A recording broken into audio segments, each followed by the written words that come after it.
welcome to the Healing Place Energy School. And I'm Helen Chin-Liu. I think everyone knows who I am. If you don't know who I am, well, so I do a lot of alternative healing in reflexology and chakra balancing and trying to make the world a little better place for everybody by not only doing hands-on healing, but in finding cool guests like Victoria Haffer. Yes. So Victoria, I welcome to the show. And why don't you do an introduction, because you have so many titles in your, I just want to make sure that we have it right. All right, Helen, thanks. Well, first of all, thanks so much for having me on, Helen. It's been quite a while since we've seen each other, and it's like yesterday. So it's great. You're wonderful. So I have been in the transformation world for over, are you ready? 30 years. No, you only look like you're 20 something. Oh, thank you, darling. Yeah, but it's all the good living, right? It's all the stress-free, healthy living. So I have a master's in exercise science, health fitness, and I started as a personal trainer and teaching group fitness, and moved into high-level management and got into the more mind aspect, became a coach, an intuitive Tony Robbins coach, and went into the spiritual aspect, Reiki master teacher. And so basically it's been a 30-year journey in being obsessed with the human body. And really what I do is I empower individuals, leaders, visionaries, light workers, healers to heal their deepest, darkest wounds and traumas so that they can live a life that they love, right? So that's the deep aspect of it. So ultimately it's just really empowering others to get past, whatever's holding them back, limiting beliefs that they might have accrued in childhood and whatnot, and moving forward in a really simple, easy way, step by step, so that it takes the overwhelm out of the process.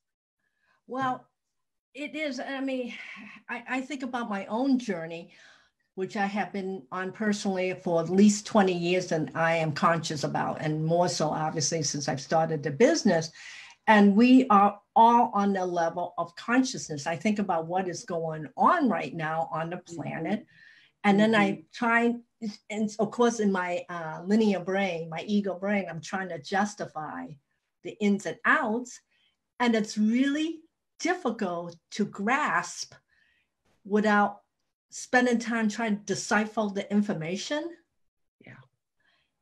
So what do you think about that, Victoria? I mean, right now everybody is so emotional, and to keep everyone calm, or controllable calm, I should say. Yes. I think that what's happening now is that we're doing things differently than what we were doing. And what I'm seeing is that there's two groups of people. There's one group of people that was super busy and maybe workaholics and go on the hamster wheel. Yeah, like you, Helen. And now they have a lot of time on their hands, which could be a blessing or not. And then the second group of people that I'm seeing are, God love them, the parents, the moms, sometimes single moms who are homeschooling. So they had time on their hands more than they had before. And now it's that constant, there's nowhere to go, there's nowhere to escape, there's nowhere to unplug. And so regardless though, what happened was we were thrown in to a very different situation without any prep for it. Right? That's very true. Yeah. Like, so I'm going to use me as an example, if you don't mind. Sure. You described me, I'm very type A. I'm very goal orientated. As I mentioned to you earlier, like I'm in a rush because I feel like I've been so blessed on this journey, but I'm gaining in age, and I was telling Victoria in 4 years, 3.5 years, I'll be 70 years old. And there's so much I want to accomplish.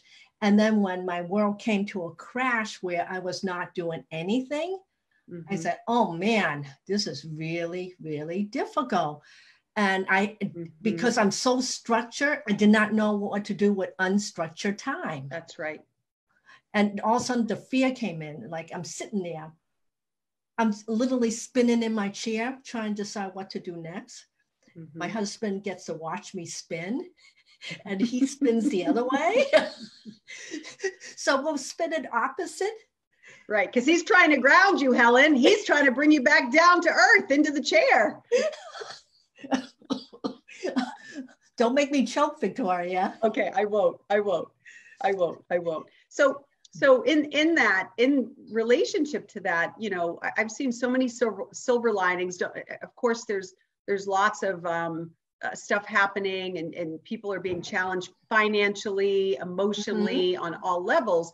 But overall, Mother Earth is getting a chance to breathe right now. And it's also, you know, forcing us into different situations where, you know, you may have heard the point of everything that we want is on the other side of our comfort zone.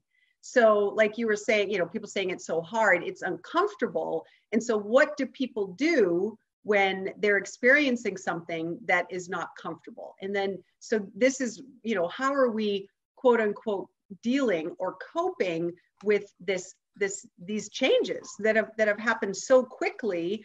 And you know, truth is that either you adapt or you die, right? So how are we adapting? Yeah, that's the fight and flight mentality that you're describing, which is, you know, everybody. One of the things that I was hoping that people would not be focusing on is their fears. You know, everyone has fears right now because, you know, one of the things that hit me in my third chakra this morning when I heard somebody said, well, the social distance could last until 2022. I go, man, oh man, that I pray that doesn't happen, because that's, you know, we're talking 2 years out. And because there are people out there who don't really buy into the social distancing. I don't know, you know, it just scares me, this whole thing. And then listening to what the government is doing with cutbacks in funds, and, you know, it just add another level of fear. Sure. Yeah. So fear is a natural emotion to experience, especially during these times. And so when I work with my clients or my students, I don't necessarily, it's sort of like the elephant in the room. So obviously, if we're telling people don't focus on the fear, Helen, don't stop thinking about fear, right? So what are you going to do? You're going to think about fear. So really, just like training a dog or a child, you know, raising a child, what do you want us to focus on? So this really brings us back to the art of presence, or the art of mindfulness. So we're all going to have our meltdowns. I mean, I'll say, you know, as a mindset coach and intuitive healer and all of it, I definitely have times that I have gone down the rabbit hole over the last month. But the trick is you don't stay there. You don't live there. So you give yourself permission, if needed, to do whatever you need to do to feel that feeling and work through it. So the unhealthy response would be choosing a behavior that is not healthy to cope. So, you know, where everyone's watching Netflix, which again, not a huge deal, as long as you're not turning into a couch potato, and then not, right? So not, you know, using that remote control as some kind of a drug to numb you from reality. So it's like, you know, what can we do that's positive in the moment? Are you, you know, so let's talk a little bit about someone like you who went from lots of structure and ritual throughout the day, consistency, and time where you were focusing on other people, right? So much of the day, correct? Correct. And I was the all-time caregiver. Yeah. That's a good classification. Yes. And to now doing this instead, I'm going to be honest, I have begun to reinvent myself instead of thinking about how am I going to draw income now, because this is this is right now I can't be working on anybody. So that's a huge fear. So instead of taking that energy and dwelling on the fear, I decided, I call it flipping the coin, because flipping the coin is the same energy as the negative aspect, the positive Yes. aspect. It's the same Yes. energy Yes. input and output. It just depends on where you want to live. That's right. That's right. And that reminds me of when a client says to me, well, I'm really nervous about XYZ. And then they'll say, I'm nervous and I'm excited. And I'll say, well, let me just remind you that they're both the same physiological response in the body. So just say, oh, I'm excited about this. It's still going to be this, you're going to get little butterflies, you're going to, increase heart rate and blood pressure, that even a little bit of the stress hormones preparing you to move, versus I'm nervous about it. I'm nervous or I'm afraid, right? So it's the same kind of response, but it's the shift in perception, like you just said. So you started to adapt. So you probably had days of that, this isn't real. The Buddhists say that all emotional suffering comes from wishing things were different than what they actually are. Wishing is nice, but I'm one of those people, you could wish your life away and get absolutely nowhere. Yeah, of course. But what I'm saying is the suffering comes from wishing they were in a different scenario. People, it went through the denial period when this first started to happen, correct? So it was, this damn virus, this, whatever, this damn bat in China, whatever. People, they wanted to start pointing fingers at everybody and blame. But the reality of it is, this is what's happening. So we always have two choices. We can either choose to focus on the problem, or we can choose to focus on the solution. Right. And I have chosen to focus on the solution. Absolutely. Because I'm not good at being stuck. That's the thing. Like, most people get stuck because they're so regimented in their everyday routines. They just don't know how to do something that's different. That's right. Like one of the person that respond, I'm going to call her Lynn Curry. She says, hugging is a way to communicate. And now we are supposed to separate ourselves from one another. Human contact is very important to her. What can she do as a substitution? Yeah. Well, with me, I cook. Yeah. I cook, I'll feed your stomach.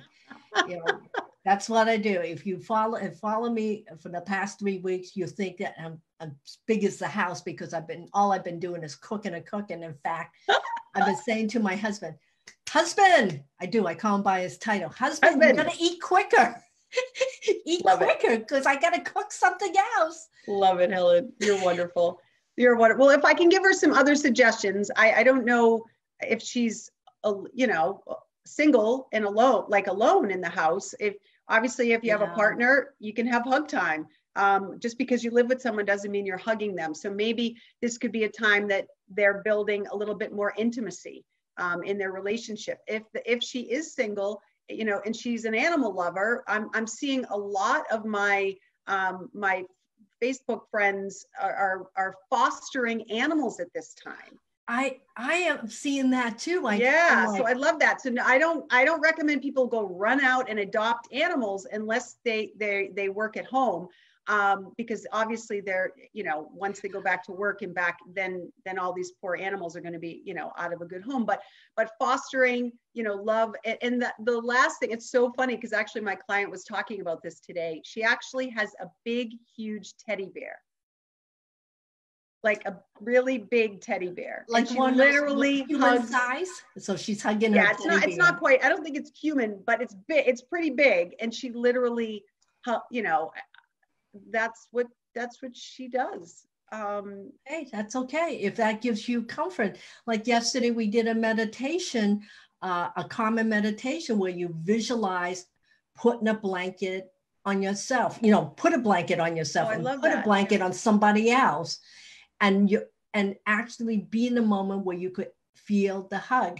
Maybe that's a little workshop I could do online, is how to visualize as though you're in a different situation, but yet you're still in your body. That's something that I do in my intuition development classes. How do you actually be there, be present of every second of your life? That's beautiful. Yeah, I love that. So we were definitely talking about, fear earlier, and fear, and we know that fear stems, from ego, and we know that literally when we don't feel safe, right? There's that not feeling safe. And I would encourage people, it's not that we don't want to have the fear, but have tea with your fear. So first of all, acknowledge, right? Step one, acknowledge, I am feeling afraid. Yeah. I am feeling afraid. But then what is it? What are you afraid of? Is it financial? Is it emotional? Where's that rabbit hole taking you with your fear? I think it's really, maybe journal. You could journal on it. You could obviously have maybe someone that you trust, a telephone conversation, or Zoom, and just share it, because often it's our little girl, or boy, it's our inner child that, again, because they're being triggered by this uncertainty, which really life is uncertain, period. It's an illusion to think that we have certainty in any aspect of our lives. Right. So it's just, and also think of it too, Victoria, most of our fears are taught. Like, I have a lot of my mother's fears. Absolutely. And I had to distinguish, are these really my fears? Or are they belong to my family, my tribe? So that's a really hard one to distinguish. Absolutely. But it doesn't have to be so hard. So you just nailed it, Helen. So that's an exercise that I give my clients is, when you feel strong emotion that is not comfortable, like love, joy, peace, that's great. Keep that, right? But if it's shame, or it's guilt, or it's fear, or it's anxiety, the first question I ask myself is, you just nailed it. Is this mine? This is mine. Is this mine? Because we are empaths, because we are energetic sponges that literally absorb the entire planet's energy. And, everyone has the ability to be empathic. Some people are more empathic than others, right? For example, when I was a little girl, I got really affected by sad movies and emotional kinds of movies. And it would stay with me for months and years. Well, that's still like that for me today. I mean, what was I watching the other day? It was called The Wild. Yes. With Mr. Harrison, Mr. Harrison over at Star Wars, that Harrison Ford. Yeah. And even though they use an animated dog through the whole movies, as soon as they were about to harm that dog, I left the room. I said, you know what? I need to go away for a little while. I couldn't even watch at the thought of anyone or anything being harmed. So I said, okay, I was telling my husband, you need to excuse me. I'll be back a little later. Yes. So I didn't know you were like that, Helen. That's interesting. I'm the same way. I remember when I saw Free Willy. You remember Free Willy? Oh yeah, I couldn't watch that one either. Oh, so I remember the opening scene is when Willy is getting taken away from his mother, and they're doing the whale calls, and he gets captured. I started, and I think I was like a teenage, like 18 or 19. I started to ugly cry. Like ugly, emotionally sobbing. Yeah. And I was with my mother, actually. It was so funny. She's like, are you okay? So I didn't know that I was an empath until probably my 40s. Like, I really didn't understand what that meant, that I literally took on the emotion of other beings. Yeah. Yes, it's real. It's real. And so it really is. And so a big part of my journey has been in healing, all of my things, all of my anxiety and my depression and for most of my life, I didn't feel like I didn't feel comfortable in my own skin, and I didn't know what peace was. I did not know what Were true you peace was. were you were True you peace were was. you chasing it? Were you looking for it? Were you? I just didn't even know. I just kept Mm. going because I was in an industry where I was helping other people. And that was, I was doing my Oh best to yeah, fulfill, right? To yeah, fulfill that with me, but I still would have often days that I didn't really want to be on the planet. I literally felt like a drop in, like an alien dropped in from another planet. And I didn't feel united as one with the planet. And I didn't understand why I constantly felt so overwhelmed yeah. with emotion and all of these things. Did you feel that way as well, or Well, I still feel that way. you do? As sociable as I appear to be, I need a lot of downtime. I need a lot of quiet time. Mm-hmm. And Mm-hmm. that means away from people, away from, I love working by myself. I'm one of those people I could easily work really well alone. I don't need, I need what I call hits, social contact hits. Yes. And even though Lynn talks about hugging, I don't need physical hugging a lot because Mm-hmm. I'm very much what I call self-contained. Yes. So I need, and I honor that about me. Whereas before, my mother used to express to me how important friends are, and they should be a huge component of your life, which I agree to to some degree. I do agree with that, but not. Mm-hmm. I can't be immersed 100%, even in my own immediate family. Yeah. So I honor that part about me.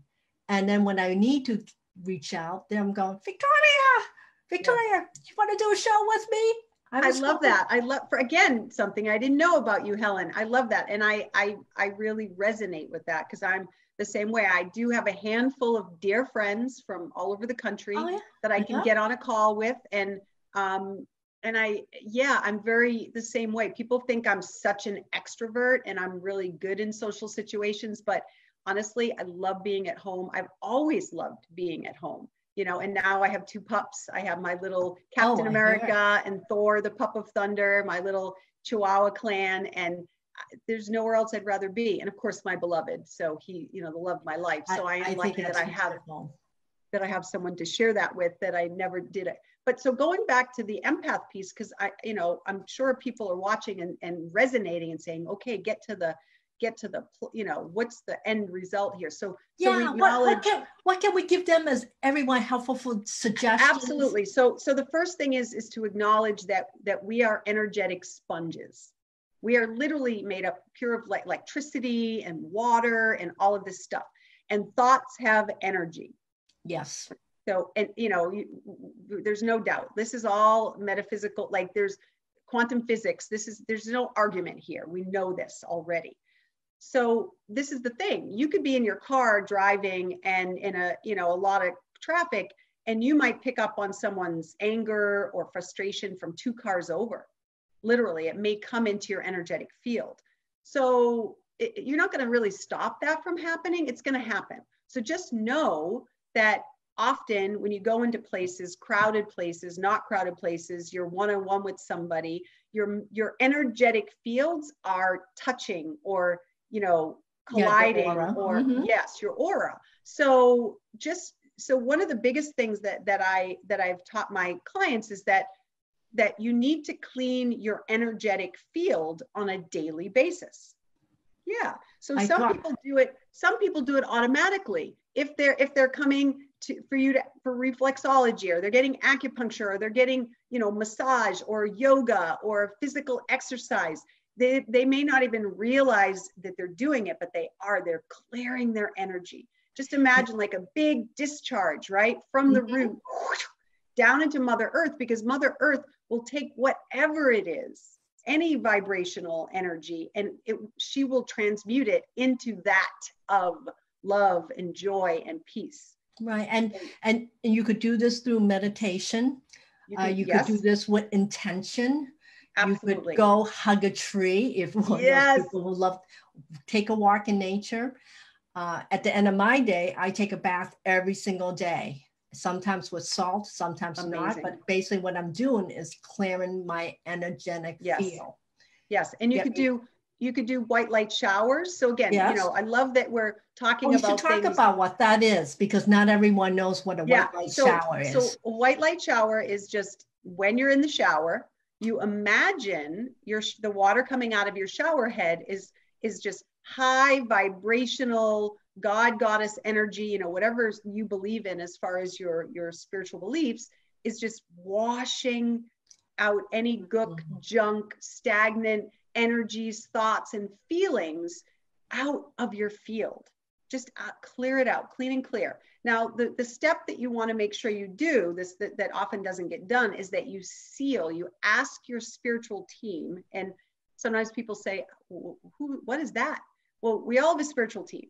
So whatever it is, whether it may just be, you know, God, goddess, angels, guardian angels, masters, teachers, ancestors, your guides. I work with equine and canine ancestors, the wolf ancestors. So whatever your spiritual team, maybe it's loved ones that have crossed over, that your spirit guides that are working with you. So all you have to say is spiritual team, and they know, because they can't intervene in your life unless you ask. That's true. Yeah. So you ask them to come in and seal your energetic field. So it's like this bubble that we have that's movable, right? And the thing is, people don't realize is when we come from a place of fear or worry or anger or shame, or you send out any kind of negative thoughts from you to anybody else, that creates microtears in your energetic field. So then you wind up with leaky aura syndrome. I just made that up. No, but it's very appropriate though. Yes. Because people don't understand their auras and how it protects them. Well, it protects not only their energetic field, but it also protects their chakras. And I talk a lot about that in my book, Know Your Chakras, how to keep yourself hygienically, energetically clean. Love it. Every day. So anyways, Victoria, I would love to have you on again to continue with the subjects, and maybe we could do this in a couple of weeks. Sure. But in the meantime, why don't you mention where, if people want to reach out to you, more information, you could say what this is, and then I'll put it in a box. But I think everyone needs to learn how to be physically, energetically clean, and it's okay to acknowledge your fears. But don't but don't dwell on it. That's right. Feel it, you don't want to live move there. on. That's right. And, you know, find that thing that can help you to change your state, right? So noticing you're there, acknowledge, you know, if you've already done the work, writing it out, and you know that you're just going down that rabbit hole, then just change your state. You know, do something else physically, you know, to shift the energy or the mood. So I'm offering complimentary 30-minute pivot breakthrough sessions. So mindset reset sessions with me via either Zoom or on the phone, to just kind of get a sense for, especially for anyone who's never worked with a coach or an intuitive, you know, healer before. So if you're interested with that, my website is my name. So it's just victoriahaffer.com. I thank you for your time, and we will talk again soon. Bye-bye, dears. And bye bye-bye, everybody, for joining us. It was a lot of fun.